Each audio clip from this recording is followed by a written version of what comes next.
the tough world of professional rugby, the numbers don't lie.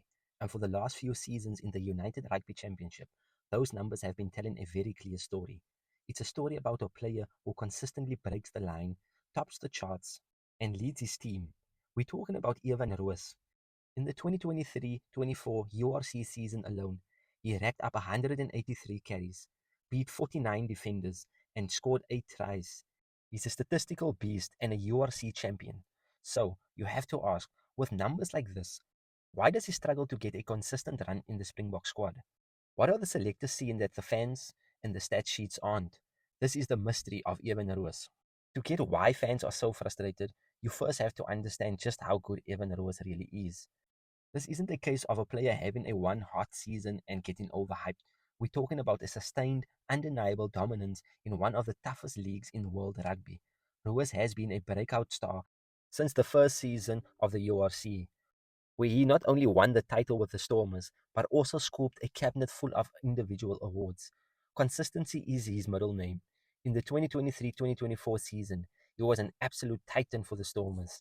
In 16 appearances, he was second overall in the entire league for defenders beat, third for the total carries, and fifth for turnovers won.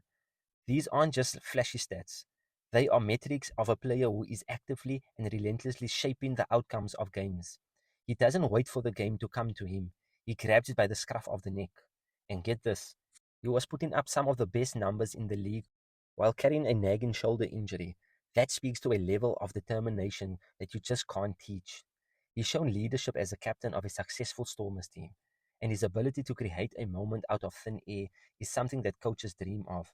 By all domestic and regional measures, he is one of the most complete forwards in the game.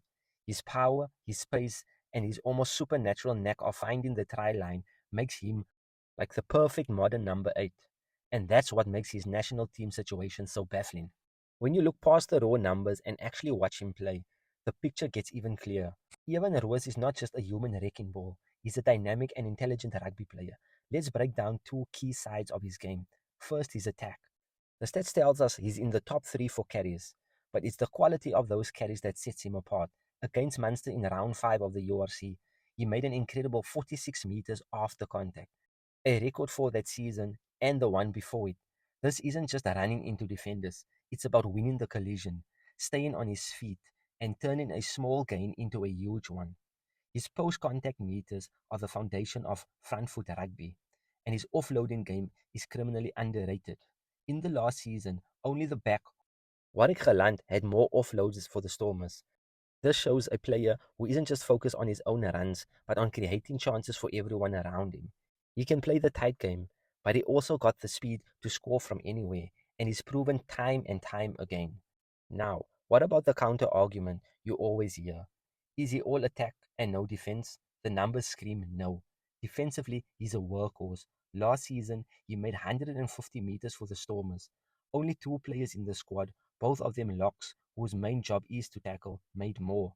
But it's not just about the numbers of tackles, it's their impact. His tackle completion rate is consistently high, and he's a master of the turnover. For the season, he ranked 5th overall in the URC for the turnovers won. In one game against Munster, he won 3 turnovers by himself, and after 5 rounds, he was leading the entire competition in that stat. So, the idea that he's a defensive liability just doesn't hold water. Here He's goes a Roos in weapon on midfield both again. sides of the ball. He's been impressive. So, we've established he's a Line URC break. superstar, but earning that Springbok jersey is a different beast altogether. If you're finding this breakdown valuable and want to dive into more of rugby's biggest debates, make sure you hit the subscribe button and turn on your notification. Here's the hard truth. Being a statistical giant in your league doesn't automatically book you a spot in the Springbok lineup. The number 8 jersey in particular is the one of the most competitive positions in all South African rugby. The problem for Ian Ruiz isn't really about his own talent, but the world-class players he's competing against. The main man has been Jasper Wiese, Rassie Erasmus' go-to guy. Wiese brings a specific kind of physicality, an abrasive, confrontational style that really sets the tone for the Springbok forwards' heavy game plan. While Roos is powerful, Wiese's entire game is built on brutal, close-quarter combat. The coaches might see him as a more direct fit to the run-through a brick wall approach they love to use. Then you've got the Swiss Army knife, Kwagga Smith, who can cover the entire back row and offer a completely different skill set, especially at the breakdown and in open play. Rassie Erasmus has also pointed out that Siya Kolisi and Marco van Straten can slot in at number 8.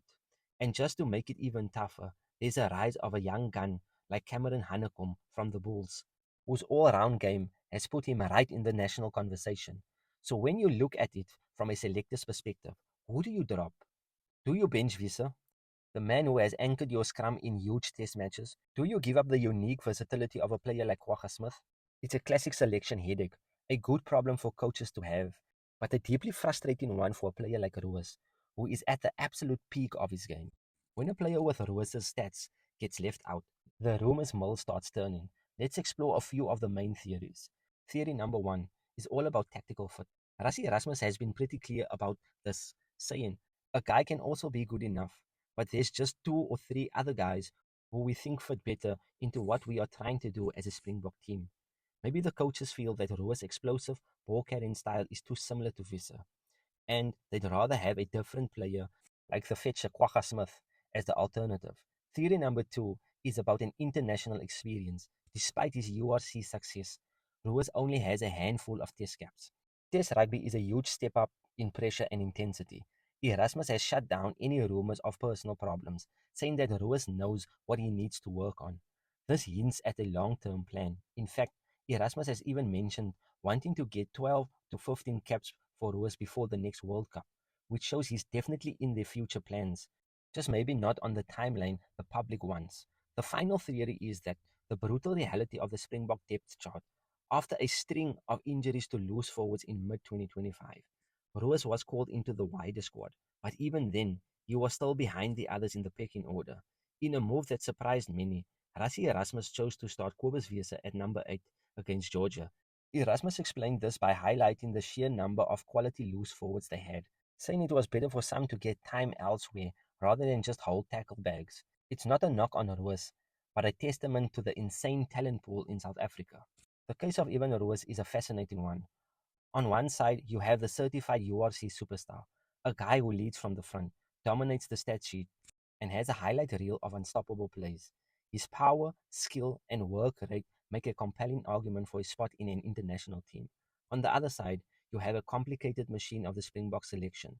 It is a system that values tactical fit, proven test match experience, and the delicate balance of a squad packed with world-class talent.